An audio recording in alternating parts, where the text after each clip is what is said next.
بسم اللہ الرحمن الرحیم۔ محترم ناظرین، میاں بیوی کے بہت سارے حقوق شریعت نے بتائے۔ ان حقوق میں سے دو ذمہ داریاں مرد کی ایسی ہیں جن کو ادا کرتے ہوئے ایک شوہر عموماً اپنے آپ میں ایک طرح کی شرم محسوس کرتا ہے، گلٹی فیل کرتا ہے، اور وہ یہ سمجھتا ہے کہ یہ ذمہ داریاں ادا نہیں ہونی چاہیے، یہ حقوق میں ادا نہیں کر سکتا۔ ان دو حقوق میں سے، ان دو ذمہ داریوں میں سے پہلا حق یہ ہے کہ شوہر اپنی بیوی کے سامنے اچھی حالت میں رہے۔ یہ ایک بہت بڑی ذمہ داری ہے، بہت بڑا حق ہے۔ شوہر گھر سے نکلتا ہے تو سج دھج کے نکل رہا ہے، ٹپ ٹاپ ہو کے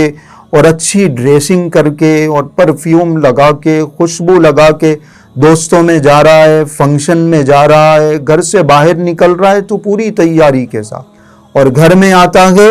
تو بالکل میلی کچیلی حالت میں اور پسینے کی بو آ رہی ہے اور بال بکھرے ہوئے ہیں، اور جو گھر کا ڈریس ہے وہ اس نے پہن لیا ہے، ٹریک پہن لیا ہے، لنگی پہن لی ہے اور میلا کرتا میلی ٹی شرٹ ڈال لی ہے۔ اپنی بیوی کے سامنے اچھا رہنا بھی شریعت نے مردوں کو سکھایا ہے، یہ تعلیم دی۔ بہت ساری تفسیروں میں حضرت عبداللہ ابن عباس رضی اللہ عنہما کا یہ قول لکھا ہوا ہے کہ انی لأحب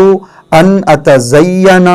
للمرأة، میں یہ چاہتا ہوں کہ میں اپنی بیوی کے سامنے سج دھج کے رہوں، میں اپنی بیوی کے سامنے اچھی حالت میں رہوں، کما احب ان تتزین لی، جیسے کہ میری خواہش ہے کہ بیوی میرے سامنے اچھی حالت میں رہے۔ جیسے مرد یہ چاہتا ہے کہ بیوی میرے سامنے اچھی ڈریسنگ کر کے رہے، اچھی حالت میں رہے، وہ جب گھر آئے تھکا ہارا تو بیوی ایک اچھے انداز میں اس کا ویلکم کرے، میلی کچیلی حالت میں نہ ہو، گندی حالت میں نہ ہو۔ جیسے شوہر چاہتا ہے، بیوی بھی یہ چاہتی ہے، بیوی کی بھی یہ پسند ہوتی ہے کہ شوہر اس کے سامنے اچھی حالت میں رہے۔ یہ ایک ایسی ذمہ داری ہے جس کے بارے میں عموماً شوہر جو ہیں وہ غفلت کرتے ہیں، لاپرواہی کرتے ہیں، اس کو ضروری نہیں سمجھتے، حالانکہ یہ ایک بہت ضروری کام ہے، اہم کام ہے۔ آپ کے اس چھوٹے سے عمل کو کر لینے سے، اس چھوٹی سی ذمہ داری کو ادا کر لینے سے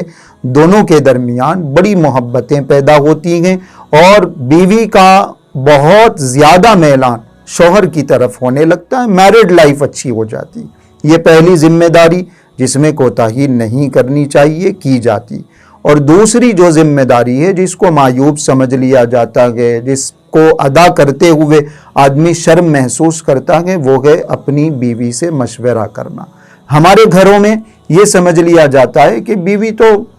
لا اعتبار ہے، اس کا کوئی اعتبار نہیں، اس کی عقل ناقص ہے، اس کی سمجھ بوجھ ناقص ہے، اس سے کسی قسم کا کوئی مشورہ نہیں لینا چاہیے، اس سے کسی بات پر کوئی ڈسکشن نہیں ہونا چاہیے، کوئی اس سے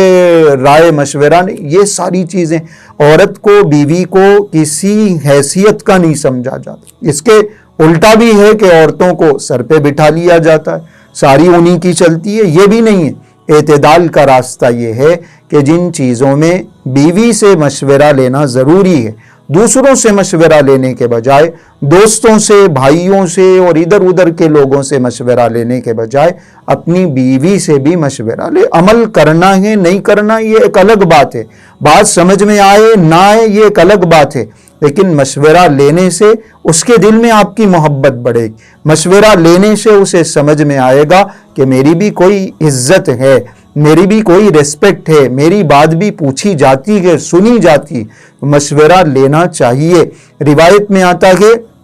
حضور اکرم صلی اللہ علیہ وسلم نے ارشاد فرمایا، اپنی بیٹیوں کی شادی کے معاملے میں بیویوں سے مشورہ کیا کرو۔ تو بہت سارے ایسے معاملات ہیں جو صرف بیوی سے ہی ڈسکس کرنے سے حل ہو سکتے ہیں۔ آپس کے جو معاملات ہیں ان میں بیوی سے ہی مشورہ کر کے کام کرنا چاہیے، اس میں کوئی عیب کی بات نہیں، کوئی شرمندگی کی بات نہیں ہے۔ حضور اکرم صلی اللہ علیہ وسلم صاحب وحی ہیں، اللہ پاک کی طرف سے وحی نازل ہوتی ہے، احکامات نازل ہوتے ہیں، لیکن نبی کریم صلی اللہ علیہ وسلم بھی بعض معاملات میں اپنی ازواج مطہرات سے، بیویوں سے مشورہ کیا کرتے تھے۔ حتیٰ کہ صلح حدیبیہ میں جب عمرہ نہیں ہوا اور صحابہ عمرہ کرنے کے لیے آئے تھے، آپ علیہ الصلاۃ والسلام نے جب حکم دیا کہ اپنے بال کٹا لو، قربانی کے جانور ذبح کر دو، تو کوئی اپنی جگہ سے اٹھنے کے لیے تیار۔ حضور اکرم صلی اللہ علیہ وسلم بڑی تشویش میں ادھر سے ادھر دوڑ رہے ہیں، ادھر سے ادھر دوڑ رہے ہیں۔